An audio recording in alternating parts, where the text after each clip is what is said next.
അസ്സലാമു അലൈക്കും. വാലൈക്കും അസ്സലാം ബാബ. എന്താണ് അമീർ നീ ചെയ്യുന്നത്? പ്രവാചകന്മാരെ പറ്റി വായിക്കുകയാണ്. ഞാൻ നോക്കട്ടെ മോനെ. തീർച്ചയായും, ഇതാ. പ്രവാചകന്മാരുടെ കഥകൾ, മാഷാ അല്ലാ. ബാബ, ഇന്ന് മറ്റൊരു പ്രവാചകന്റെ കഥ പറഞ്ഞു തരാമോ? പ്രവാചകന്റെ കഥകൾ കേൾക്കാൻ നിനക്ക് താല്പര്യമുണ്ടെന്ന് എനിക്കറിയാം. പ്രവാചകന്മാരുടെ കഥകളിൽ നിന്ന് നല്ല പാഠങ്ങൾ ഞാൻ പഠിക്കുന്നു. ശരി, ഇന്ന് നമുക്ക് സ്വാലിഹ് നബി അലൈഹിസ്സലാമിന്റെ കഥയിലേക്ക് കടക്കാം. നീ ശ്രദ്ധിച്ചു കേൾക്കണം. ബിസ്മില്ലാ.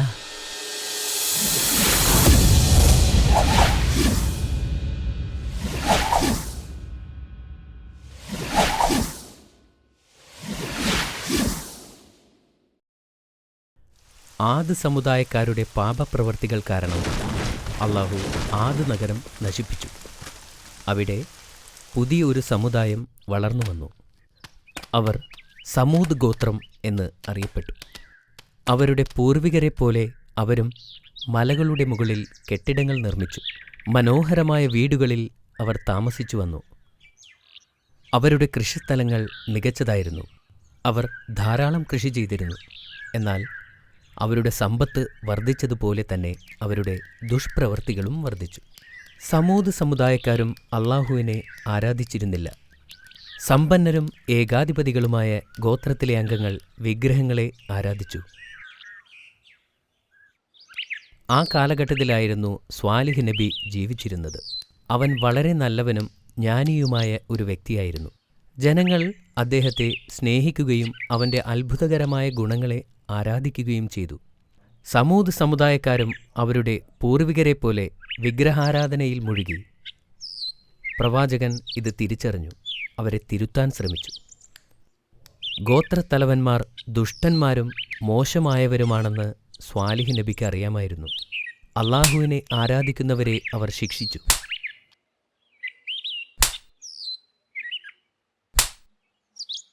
സ്വാലിഹ് നബിയെ അള്ളാഹു തൻ്റെ ദൂതനായി തിരഞ്ഞെടുത്തു.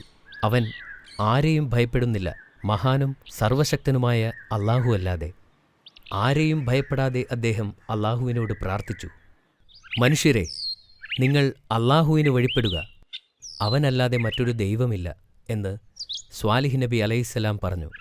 എന്നാൽ അദ്ദേഹത്തിൻ്റെ ഗോത്രക്കാർ പറഞ്ഞു, ഓ സ്വാലിഹ്, ഞങ്ങൾ എപ്പോഴും നിന്നെ ഇഷ്ടപ്പെടുന്നു. നിങ്ങൾ ഒരു ദിവസം ഞങ്ങളുടെ തലവനായി തീരുമെന്ന് ഞങ്ങൾ കരുതി. ഞങ്ങളുടെ ദൈവങ്ങളെ ഉപേക്ഷിച്ച് അള്ളാഹുവിനെ വിശ്വസിക്കാൻ എന്തിന് ഞങ്ങളോട് ആവശ്യപ്പെടുന്നു? ഞങ്ങളുടെ പിതാക്കന്മാർ ആരാധിച്ചു വരുന്നതിനെ ഞങ്ങൾ ആരാധിക്കുന്നതിൽ വിലക്കുന്നതെന്തിന്? ഞങ്ങൾ അള്ളാഹുവിൽ വിശ്വസിക്കുന്നില്ല. അവർ പറഞ്ഞു. നന്മയും തിന്മയും തമ്മിലുള്ള പോരാട്ടം തുടങ്ങിയത് അവിടെ നിന്നാണ്. നബി തങ്ങൾ അള്ളാഹുവിൻ്റെ അടുക്കൽ മാപ്പിരയ്ക്കുകയും അവിശ്വാസികളോട് യുദ്ധം ചെയ്യുകയും ചെയ്തു.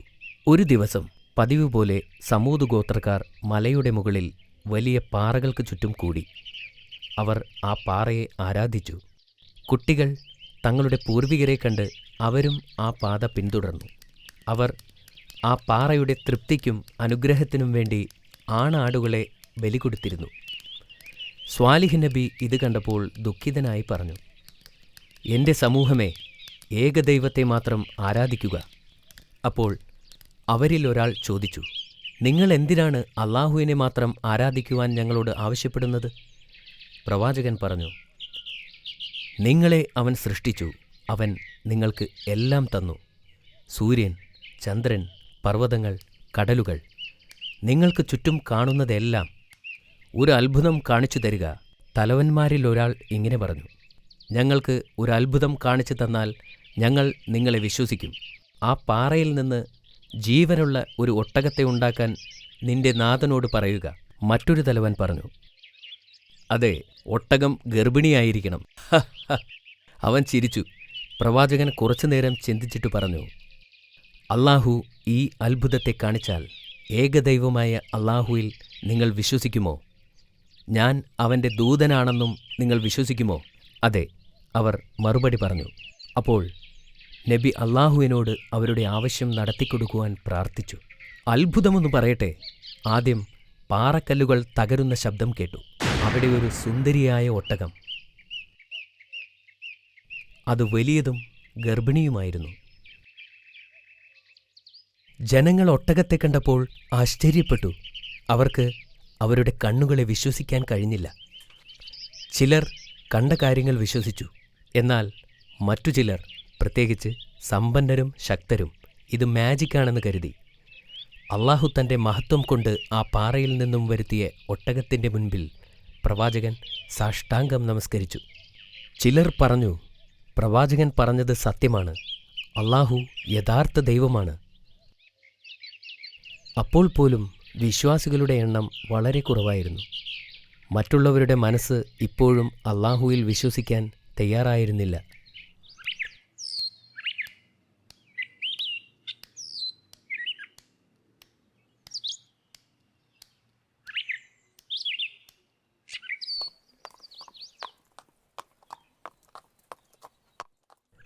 മൂന്ന് ദിവസം കഴിഞ്ഞ് ആ ഒട്ടകം സുന്ദരനായ ഒരു ആൺ ഒട്ടകത്തെ പ്രസവിച്ചു.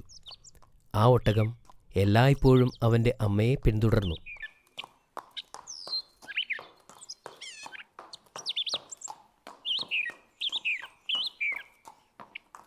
വളരെ പെട്ടെന്ന് തന്നെ ഒട്ടകവും അവളുടെ മകനും സ്നേഹത്തിൻ്റെയും കരുണയുടെയും ചിഹ്നങ്ങളായി മാറി.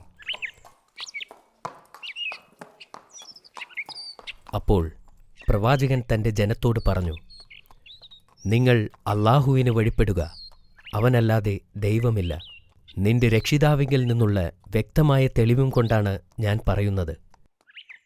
അള്ളാഹുവിൻ്റെ ഭൂമിയിൽ നടന്നു ഭക്ഷിക്കുവാൻ ആ ഒട്ടകത്തിനെ വിട്ടേക്കുക. അതിനെ ഉപദ്രവിക്കരുത്. നിങ്ങൾ അങ്ങനെ ചെയ്താൽ അള്ളാഹു നിങ്ങളെ ശിക്ഷിക്കും.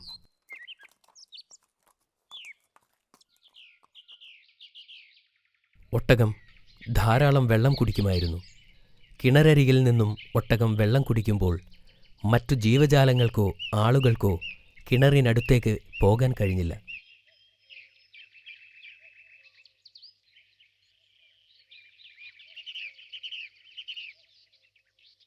ഒട്ടകം തൻ്റെ കുട്ടിക്ക് പാൽ കൊടുക്കുന്നത് കണ്ടപ്പോൾ അവരുടെ വായിൽ വെള്ളമൂറി.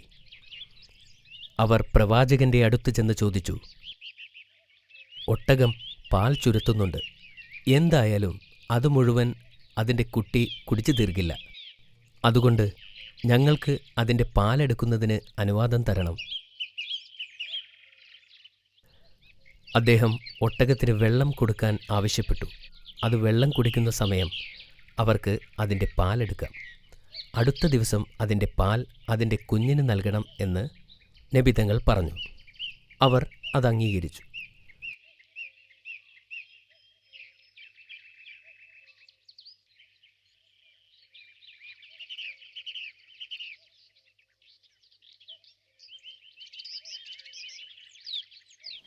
ഒട്ടകം ആവശ്യത്തിലധികം പാൽ നൽകി.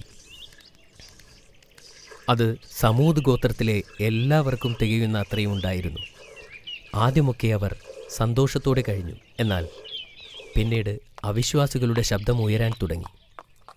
അവരുടെ വിഗ്രഹങ്ങളിൽ നിന്നും മറ്റുള്ളവരെ അകറ്റിയതിനാൽ അവർക്ക് നബിയോട് ദേഷ്യം ഉണ്ടായിരുന്നു. ഈ സമയം സമൂദ് ഗോത്രം രണ്ടായി പിളർന്നിരുന്നു. ഒന്ന് മുസ്ലിങ്ങളും മറ്റൊന്ന് അവിശ്വാസികളും. അവിശ്വാസികൾ മുസ്ലിങ്ങളെ കളിയാക്കി. അവരുടെ വിശ്വാസങ്ങളെപ്പോലും അവർ കളിയാക്കി. സ്വാലിഹ് നബി പറയുന്നത് സത്യമാണെന്നാണോ നിങ്ങൾ വിശ്വസിക്കുന്നത്? അതെ, ഞങ്ങൾ അദ്ദേഹത്തിൻ്റെ സന്ദേശത്തിൽ വിശ്വസിക്കുന്നു.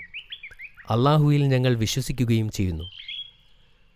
അവിശ്വാസികൾ അള്ളാഹുവിനെ പരസ്യമായി തള്ളിപ്പറഞ്ഞു. അവർ ധനവാന്മാരായിരുന്നു. പല പ്രമുഖന്മാരും നബിക്കെതിരെ തന്നെയായിരുന്നു. പ്രവാചകൻ നിലനിന്നാൽ അത് തങ്ങളുടെ ദൈവങ്ങൾക്ക് ഭീഷണിയാകുമെന്ന് അവർ മനസ്സിലാക്കി. ഒരിക്കൽ അവരെല്ലാം കൂടി ചേർന്നു. എന്നിട്ട് ആ ഒട്ടകത്തെ കൊല്ലാൻ പദ്ധതിയിട്ടു. 9 മല്ലന്മാരെ ഒട്ടകത്തെയും കുഞ്ഞിനെയും കൊല്ലാൻ അവർ തയ്യാറാക്കി. അടുത്ത ദിവസം അവർ ഒട്ടകത്തെ നിരീക്ഷിക്കാൻ തുടങ്ങി. ഒരാൾ അതിൻ്റെ കാലിൽ അമ്പെയ്തു. ഒട്ടകം കരയാനും ഓടാനും തുടങ്ങി. അവിശ്വാസികൾ അതിനെ കല്ലെറിഞ്ഞു. അമ്പ് അതിൻ്റെ കാലിൽ തറച്ചിരുന്നതിനാൽ അതിന് ഓടാൻ സാധിച്ചില്ല. മറ്റുള്ളവർ അതിനെ പിന്തുടർന്നു. അതിൻ്റെ മറ്റേ കാല് വാളുകൊണ്ട് വെട്ടി. ഒട്ടകം കരഞ്ഞുകൊണ്ട് നിലത്ത് വീണു. അവർ തങ്ങളുടെ കയ്യിലുണ്ടായിരുന്ന ആയുധങ്ങൾ ഉപയോഗിച്ച് ആ സാധുമൃഗത്തെ കുത്തിക്കീറാൻ തുടങ്ങി. ഒടുവിൽ ഒട്ടകം മരിച്ചു. അവർ സന്തോഷം കൊണ്ട് തുള്ളിച്ചാടി. അവർ ഈ ദൗത്യത്തിൽ അള്ളാഹുവിനെ ജയിച്ചതായി കരുതി. മരിച്ചു കിടക്കുന്ന ഒട്ടകത്തെ കണ്ട് പ്രവാചകന്റെ ഹൃദയം തകർന്നു. അദ്ദേഹം വളരെ വിഷമത്തോടെ പറഞ്ഞു, 3 ദിവസം കൂടി നിങ്ങൾക്ക് സന്തോഷിക്കാം, കാരണം അള്ളാഹു നിങ്ങൾക്കുള്ള ശിക്ഷ അയക്കുന്നുണ്ട്. എന്തിനാ 3 ആക്കുന്നേ? ഇപ്പോൾ തന്നെ അങ്ങ് തന്നൂടെ? അവർ പ്രവാചകനെ പരിഹസിച്ചു. അദ്ദേഹം ഒന്നുകൂടി അവരോട് യാചിച്ചു, ഈ വിഗ്രഹങ്ങളെ ആരാധിക്കുന്നത് നിർത്തൂ, നേരായ മാർഗത്തിലേക്ക് വരൂ, അള്ളാഹുവിനോട് പൊറുക്കലിനെ തേടൂ. അവർ അതൊന്നും ചെവിക്കൊണ്ടില്ല. ആഘോഷങ്ങൾ തുടർന്നുകൊണ്ടേയിരുന്നു. അവർ നബിയെ കൂടി കൊല്ലാൻ പദ്ധതിയിട്ടു. എന്നാൽ വിശ്വാസികളെ അള്ളാഹു അവിശ്വാസികളുടെ പദ്ധതിയിൽ നിന്നും രക്ഷപ്പെടുത്തി.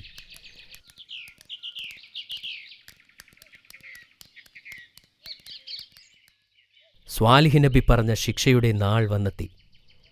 അവിശ്വാസികൾ പാറക്കല്ലുകൾ കൊണ്ടുണ്ടാക്കിയ ഭവനങ്ങളിൽ സുരക്ഷിതരാണെന്ന് പ്രതീക്ഷിച്ചിരുന്നു.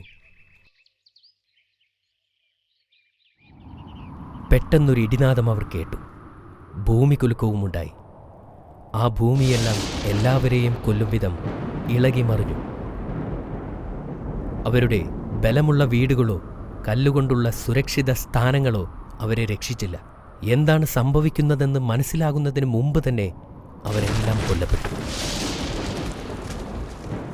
അല്ലാഹു സുബ്ഹാനഹു വ തആല സ്വാലിഹ് നബിയെയും തൻ്റെ അനുയായികളെയും ഈ മഹാദുരന്തത്തിൽ നിന്നും കാത്തുരക്ഷിച്ചു.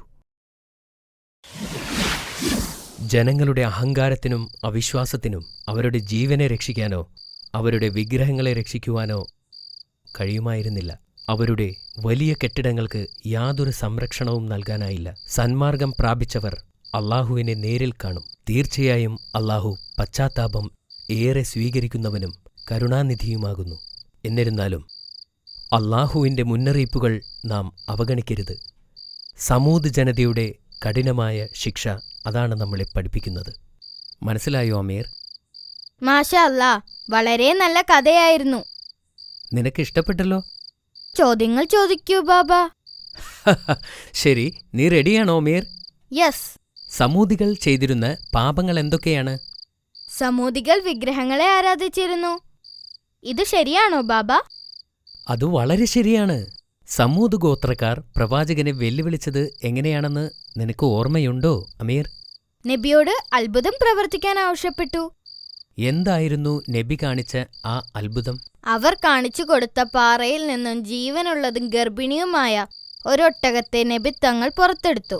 സ്വാലിഹ് നബിക്ക് ഇത് ചെയ്യാനുള്ള കഴിവുണ്ടായിരുന്നുവോ? ഇല്ല.